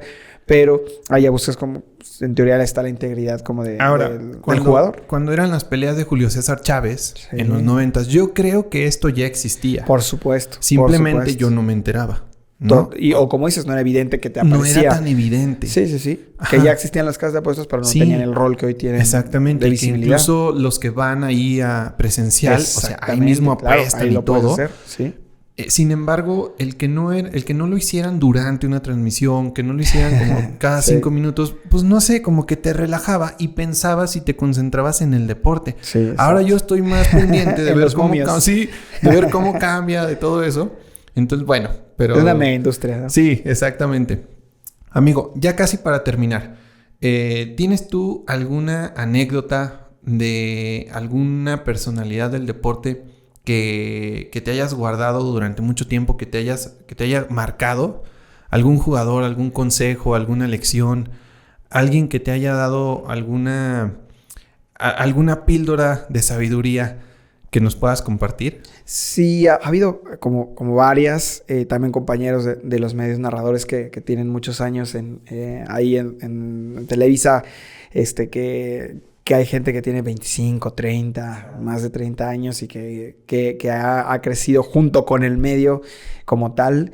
Por ejemplo, desde mi perspectiva o desde mi profesión, los consejos hasta como básicos, ¿no? De de pronto de un día un amigo narrador me decía que el momento en el que dejara de sentir nervios, pues me retirara, ¿no? Decir, porque pues tienes que... Este tipo de profesiones vives de la emoción que te genera. Y el día que te deje de generar esa emoción traducida en un nervio, pues es que ya no es para ti, que ya no lo vas a hacer de la misma forma y cosas que de pronto tal vez cuando estamos por entrar al aire y escuchas al productor de 5, el conteo de 4, 3, 2, Q, y que son los momentos de mucho mayor nerviosismo, hoy los disfruto más que nada porque sigo sintiendo el mismo nervio, pero lo logré transformar a algo que gozo porque sé que es algo que voy a disfrutar y es el sueño de mi vida y entonces ya como que se ha ido transformando. Entonces ese ha sido como por ejemplo uno de los principales y como de momentos de emoción, tal vez no traducción un consejo, pero de emoción, pues la primera vez en cuanto a anécdota, la primera vez que me tocó por ejemplo transmitir con el Perro Bermúdez, que pues todos crecimos escuchándolo, no solo en las transmisiones de fútbol, sino en el FIFA, ¿no? Con las frases del FIFA que pues con tus amigos las decías porque eran frases que todo el mundo utilizábamos porque eran las del FIFA, que eran además, al principio eran pocas, entonces casi siempre que hacías ciertos tiros, todo, pues era ya la frase que te ubicabas. Entonces la primera vez que me tocó transmitir con él un partido de San Luis Cruz Azul, hubo un tiro que la vuela un jugador de Cruz Azul, y de entrada, pues desde el inicio del partido, yo a estar en la cancha, siempre está un floor manager al lado, que es como la persona que está al lado de ti para si se te va el audio, cualquier cosa es la persona que te ayuda en la transmisión. Y entonces yo ya le había dicho, él tiene 18 o 20 años trabajando en Televisa, entonces yo ya le había dicho así como es mi primera transmisión con el perro y estoy súper nervioso, porque aparte sí. Yo le decía a él y le decía a mi familia, en Aguascalientes o en el entorno donde estoy, como que el decir perro es así como, o decirle a alguien perro, o en México no es como tan amigable, así como de, claro. ¿Qué onda, perro? No sé, o sea, como que se me hace, y menos a alguien a quien respetas tanto. Entonces, para mí decir, yo no siento que le vaya a poder decir perro, o sea, porque no, es la primera vez que transmito sí, con él, aunque ya lo conocía, pues no. Entonces, desde ahí yo ya estaba súper nervioso. Entonces empieza el partido y estar escuchando los audífonos, aficionados que viven, la intensidad para mí era así como, pues normal, sueño, yo lo estoy escuchando como toda la vida lo he escuchado, sin todavía tener no me caía el 20 de que estábamos en la transmisión. Yo pues escucho su inicio, su narración y estás tan acostumbrado a ella que no sientes que hay una interacción, sino yo lo estoy escuchando narrar el partido. Entonces pasa esta jugada, manda el tiro hacia afuera, me dice, esto me lo contó el floor manager que pues como que me estaba viendo y todo para ver que no estaba nada, y entonces tira y dice su frase de y la voló y se fue hasta la octava fila y le tiró una torta y era de milanesa, que era una de las frases pues más famosas en ese videojuego. Entonces decía, ojalá te hubiera podido grabar porque tú estabas con una sonrisa así gigante, porque yo estaba así pues muy muy emocionado. Y entonces después de eso me manda, dice, y bueno, después de decir la frase, vamos contigo, Juan Carlos Zamora. Y yo tardé en reaccionar porque pues realmente en mi mente no estaba ahí, hasta que él me empujó. Me dijo así como... Y entonces ya como que, ¡fum!, en ese momento como capté y ya el resto de la transmisión normal, pero me daba mucha risa justo cuando lo platico eso porque me causó un nivel de emoción tan grande que ni siquiera sentí que estaba en mi trabajo y que estaba haciendo algo que yo ya hacía desde hace mucho tiempo, porque era así como inimaginable, aunque lo soñaba de chico siempre con querer transmitir con las personalidades con las que crecí, pues imagínate, ya es el momento, cuando llega ese momento, pues lo estaba disfrutando tanto que fue así como totalmente distraído. En ese, por supuesto que no me animé a decirle ¿no? Perro, y hasta él me decía, se reía, ¿no? Porque estaba también Don Enrique Borja en la transmisión, hacían mucha dupla ellos. Y me decía, Juan Carlos, tú dile, perro, no te preocupes. Porque le decía, sí, Don Enrique. Sí. Y decía, no, brother, hace mucho que nadie me decía Don Enrique. Tú dime, perro. En la transmisión me lo decía al aire. Y todavía, don Enrique Borja, también estaba Paco Villa. Decía, Juan Carlos, tú dile.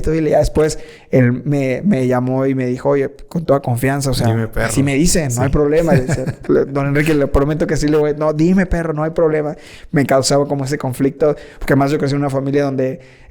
no nos decimos groserías entre nosotros, todos como muy, muy respetuosos. Entonces decirle así al perro Bermúdez era así como imposible. Ídolo. Y a un ídolo, además a un ídolo y a alguien a quien ves así como una figura de respeto total, o sea, total con el perro. Entonces, después de tantos años y después de transmitir finales y después de transmitir mundiales, después de estar con Messi, ¿te sigues poniendo nervioso? Totalmente nervioso. ¿Sí? Sí, totalmente nervioso antes de cada cue, cuando va a hacer, sobre todo en las transmisiones, porque sí me emociona mucho y tener las luces de frente, tener la cámara de frente, tener a 7, 8 personas alrededor que están cuidando si está correcta la corbata y todo, es algo, la verdad es que es algo con lo que soñaba tanto que hoy que es lo que hago, en verdad me siento muy emocionado y súper agradecido porque trabajo mucho en la cancha del Estadio Victoria y ahí empezó como el sueño cuando era balonero. Entonces siempre que empiezo una transmisión como que una de las cosas que hago dentro de mi rutina cuando es el silbatazo inicial, pues así como los jugadores se persignan, así como algunos se ponen de rodilla, yo alzo el micrófono como hacia la zona donde me ponía cuando era balonero y así como en señal de como si hubiera esta ventana del tiempo y como si hace unos años ese balonero que volteaba hacia donde estaba el reportero de cancha, como si hoy fuera así como... Así lo lograste, lo hiciste. Entonces como es esa parte de siempre estar como en conexión con algo que tanto tiempo quisiste y tanto tiempo trabajaste que pues, lo sigues disfrutando. Y para mí no es como ninguna rutina ni nada, sino cada vez que voy al partido, todo lo que conlleva me emociono porque... Recuerdo mucho que, por ejemplo, la primera vez que tuve la transmisión, cuando debuté en una transmisión en televisión, fue ese mismo día me entregaron el traje de transmisión, la corbata, todo en el estadio. Okay. Entonces, yo me acuerdo que me cambié en uno de los pasillos del estadio, así como ahí de prisa y le tomé una fotografía al traje y se la mandé a mi novia en ese momento, que es mi esposa, y a mi familia, así como, miren, ya me llegó el traje, miren, ya me puse la corbata, y miren, así como que todo. Y hoy, cada que me voy a ir a una transmisión, lo sigo disfrutando desde ese momento, desde que abro el traje, desde que me pongo la camisa, el saco, la corbata, desde que agarro mis apuntes y preparo todo. O sea, como que sí es esta rutina de emoción total desde el principio y tan es así que cuando acaban las transmisiones, el partido, las conferencias, todo lo que tengo que hacer, siempre los días de partido tardo 3 hasta 4 horas para dormirme del nivel de adrenalina y de emoción que me genera hasta un partido que puede terminar 0-0, porque para mí conllevó 4 o 5 horas de transmisión de emoción total y de estar emocionado, de emoción. Entonces termino así tan acelerado que siempre conciliar el sueño me cuesta así un montón. Y que luego platico con amigos jugadores y que les pasa lo mismo, ¿no? Así pues sí, yo haya jugado 10 minutos o todo el partido, es tanta la emoción del momento que me cuesta conciliar el sueño después de las transmisiones. Y la tensión. Todas esas 4 horas estás súper enfocado. Sí. Difícilmente entras a redes sociales a ver qué ha pasado en el mundo, ¿no? Bueno, más o menos porque a mí sí me gusta mucho estar como... Por ejemplo, subo mucho de todo lo que hago. De tu trabajo. Pero sí, no como para otra cosa, sino subir algo de contenido. Llevo siempre muchas estadísticas a la mano, entonces estar monitoreando estadísticas, cosas. Claro. O sea, como que sí estás como disfrutas el partido, pero de una forma como diferente. Y me pasa mucho, hace poco lo platicaba justo con mi esposa, que se me olvidan mucho cosas de los partidos. Okay. En las horas cercanas. O sea, así como de que a veces no me acuerdo quién anotó el gol o a veces no me acuerdo de ciertas cosas que hasta yo dije, que después veo las repeticiones porque constantemente veo las repeticiones de los partidos que transmití y dije, no me acuerdo de que haya dicho eso, no me acuerdo, no sé si es parte del nivel de emoción que tengo, que se me olvidan muchas de las cosas. Ya después sí lo recuerdo, pero en las horas cercanas o 1 o 2 días después sí me quedo así como... No me acuerdo de este lapso del partido, no me acuerdo de esta jugada en específico, no me acuerdo. Y cuando veo los resúmenes, hasta a veces mi voz es la que está describiendo esa jugada. No sé, se me hace raro, no sé si le pasa a más gente, pero no sé si es por la emoción también de pronto de que yo creo que sí, yo creo que sí tiene que ver tu nivel de emoción, como tu nivel de enfoque, que cuando sales de ese trance, pues sales siendo otro. Y lo que sucedió en el trance se queda ahí. Sí, es decir, exactamente. Como que sería imposible recordarlo todo a ese nivel. ¿Recuerdas flashazos y ni siquiera seleccionas qué recordar, ¿no? Seguramente. Algunas cosas sí, otras no, quién sabe qué suceda, pero sí, te comprendo. Y qué padre platicar con alguien que transmite esa emoción, amigo. Muchas gracias. Y yo siento que tengo esa fortuna de poder hacer algo que me apasiona y dedicarme a ello, porque a veces me toca mucho en la calle, en los estadios, cuando se acerca gente a pedir fotos y demás, y que te dice, te juro que es muy constante, ese es mi trabajo soñado. Y entonces yo a veces pienso, ¿qué habrá pasado en la vida de estas personas que tuvieron que desviarse, ¿no? Tal vez de ese camino y que no pudieron tener ese sueño. Y me pasa mucho cuando voy a restaurantes, a bares, a lugares, a fiestas, que pues vivimos en un país súper futbolero, entonces la gente que le gusta el fútbol es muchísima y la gente que quería dedicarse, más allá de ser jugadores, también a algo del fútbol es altísima y reflexiono mucho sobre eso, de todo lo que tal vez lo veo como desde dos perspectivas o tal vez no pudieron sacrificar lo que tal vez yo sí pude sacrificar para llegar a ese punto. O la vida les exigió otras cosas que los fue llevando lejos de algo que tal vez los apasionaba y que tal vez muchas veces platico con gente que te juro que sabe muchísimo más que yo de fútbol y me sorprendo. Y dicen, sí, es que a mí me hubiera encantado ser comentarista deportivo, periodista deportivo, y hablas con ellos y saben de NFL, de básquetbol, de béisbol, de todos los deportes, saben perfecto, saben datos, estadísticos, todo, y lo comunican bien y todo. Y dices, wow, o sea, realmente seguro si hubiera podido dedicarse a eso sin problema alguno, pero a veces la vida te lleva a cosas que no siempre es lo que te apasiona. Entonces, quienes podemos dedicarnos a eso, en mi caso, pero yo conozco mucha gente que soñaba con ser doctores, soñaba con ser arquitectos, soñaba con ser constructores, soñaba con ser escritores, artistas, y no importa qué, pero que lo trabajaron, lo lograron, y se nota, creo que cuando platicas con alguien que se dedica a lo que le gusta. A lo que le gusta. Totalmente. Oye, amigo, y en tu caso, ¿tú cuál crees que haya sido el ingrediente que detonó que tengas el trabajo soñado? Tú te visualizabas desde que eras balonero, pero ¿tú crees que hubo algo o algos que inclinaron la balanza para que sí tuvieras el trabajo soñado? Sí, totalmente.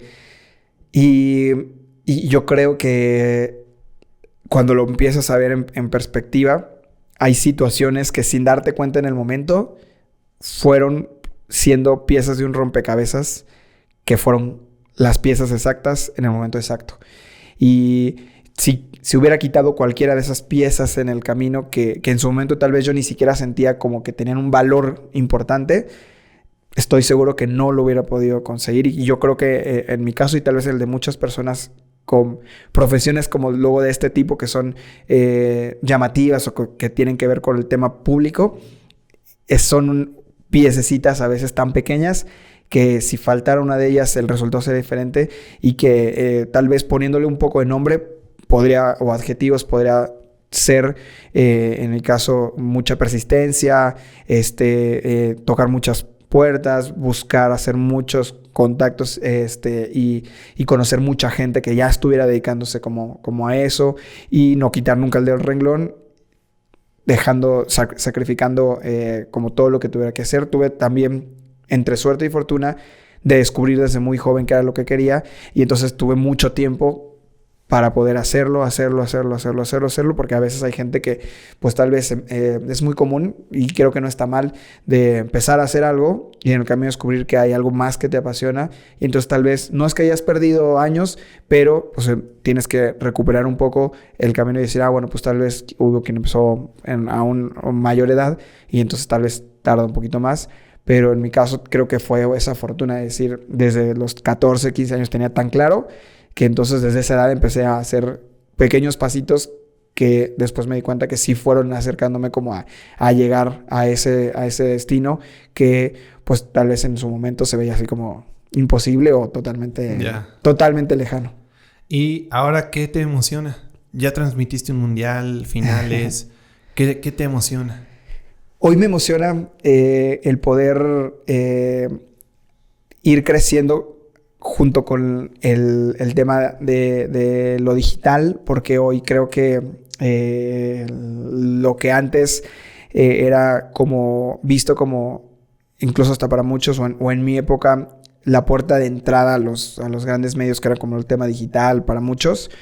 Hoy ya es algo muy relevante y muy importante, y hoy veo como muchos amigos que son creadores de contenido deportivo, viajan por el mundo yendo a los mejores eventos deportivos, disfrutándolos y transmitiendo todo lo que hay detrás, y me llama muchísimo la atención. Y a la par, también me emociona mucho en el tema de lo profesional. Siempre me gustó lo artístico, te lo decía hace ratito.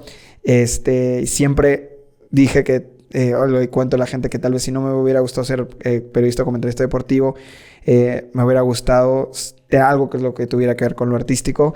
Y entonces empecé a prepararme desde hace unos meses para ser DJ. Y entonces mi sueño es poder llegar a tocar en festivales o como cosas así. Y hoy, pues bueno, ya sabes, estoy como en las clases, ya tengo mi consola y estoy aprendiendo como eso. Y es como otra faceta de decir, bueno, pues me ilusiona mucho el poder encontrar otra cosa que me apasiona mucho y que usarla como un hobby que me siga dando como esa energía o esa sensación de decir, oye, pues un día yo sé que tal vez hoy se ve ultra lejano, pero igual y algún día podré estar en un escenario tocando frente a miles de personas. Claro. Y disfrutándolo porque me gusta hacer eso. Entonces siento que hoy estoy como en esta etapa en lo profesional de consolidar mi carrera.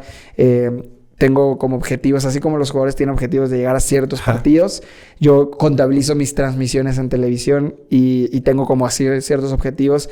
Primero, el principal era llegar a las 100. Ahorita ya llevo como 170 más o menos. Ahora pienso en las 250.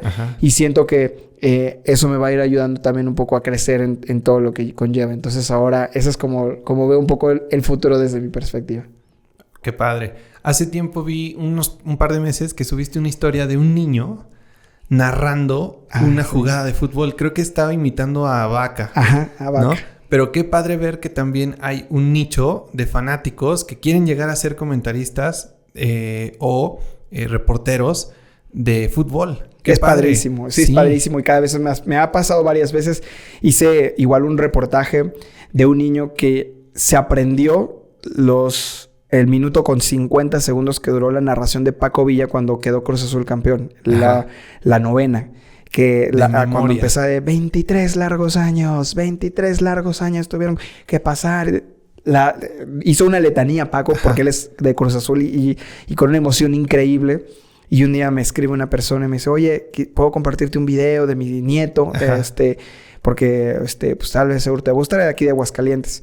Y cuando lo vi dije, wow, está increíble. Lo subí a Twitter, se hizo mega viral. Cruz Azul, el equipo, la gente del equipo lo vio y lo retuiteó y se hizo así mega grande. Y después hicimos un reportaje con el niño. Cuando vino Cruz Azul lo llevamos a conocer a los jugadores. Santi Jiménez le regaló su playera y todo surgió por el sueño del niño era un niño de 7, 6 años que se aprendió por completo. Y ahora me volvió a pasar justo con este niño que fue igual, que pues yo caminando por un estadio, se acercaron los papás de, oye, ¿se puede tomar una foto contigo? ¿Y qué crees? Él sueña con ser también narrador. De hecho, se sabe la narración de la semifinal de Vaca. Y dije, a ver, pues lo voy a grabar y se la comparto. Le dije, lo conozco bien a Andrés, es buen amigo. Le dije, pues se la mando a él y a Gina. Y entonces cuando empezó, les fascinó porque se sabe hasta las menciones comerciales, que hoy es tan común también en los goles meter las menciones. Y entonces el niño, al momento de narrar el gol, narraba las menciones y Fundación de Televisa y TUDN, tal, y 50 casas.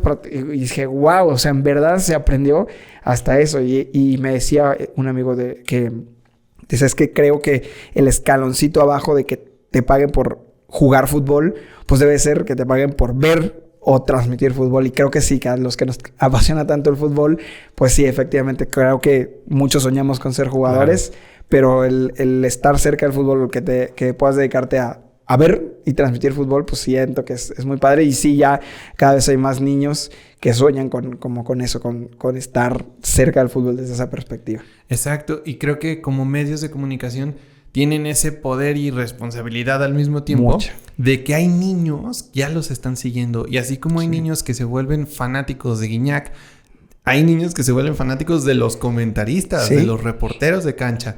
Entonces, pues ahí está el compromiso, ¿no? Totalmente, sí. Claro, porque ya sabes y sientes esa responsabilidad de decir, híjole, te imitan. Sí, eres alguien así como payasol, todo, pues tal vez sabes que muchos niños pueden ser así. Sí, totalmente está esa responsabilidad y totalmente de cada quien saber de qué forma como lo administra, entendiendo que a veces lo que decíamos hace rato, de los personajes y el entretenimiento, pues venden mucho y pues es una raya delgada y difícil como de tener en perspectiva. Amigo, antes de despedirnos, quiero hacer una dinámica. Los episodios están patrocinados por el libro Mente Desordenada. Excelente. Y quisiera que lo abrieras al azar. Ok. Así, y que me digas qué página te tocó y te digo qué sigue. Ok. ¿Va? La que tú quieras. Vamos al azar. Y me tocó la 74. A ver, ¿me dejas ver cuál es? Sí. 74. Ah, va, ok. Ahora, dentro de todo, como es un texto medianón, quisiera que con tu dedo recorrieras así las líneas y te detuvieras en una y me digas qué dice esa línea que te detuviste.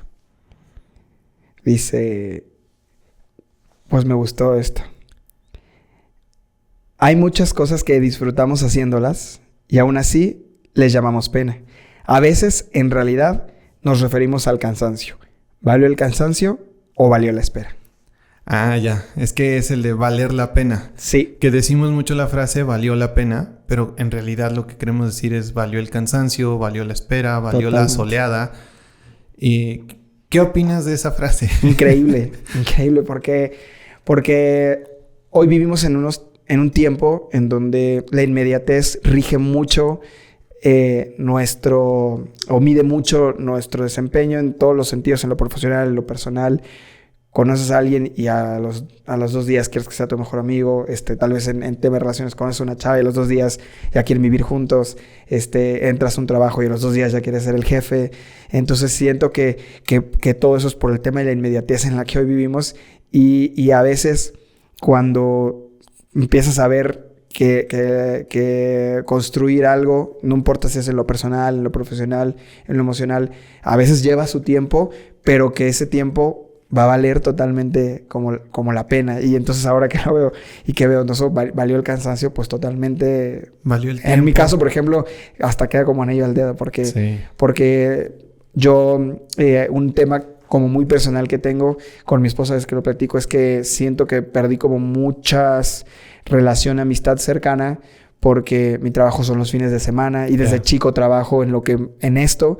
Y entonces, pues muchos de mis amigos que forjaron grandes relaciones, pues viajaban juntos los fines de semana, salían a reuniones los fines de semana, viajaban juntos los fines de semana, salían de fiesta los fines de semana. Bodas. Y yo no podía.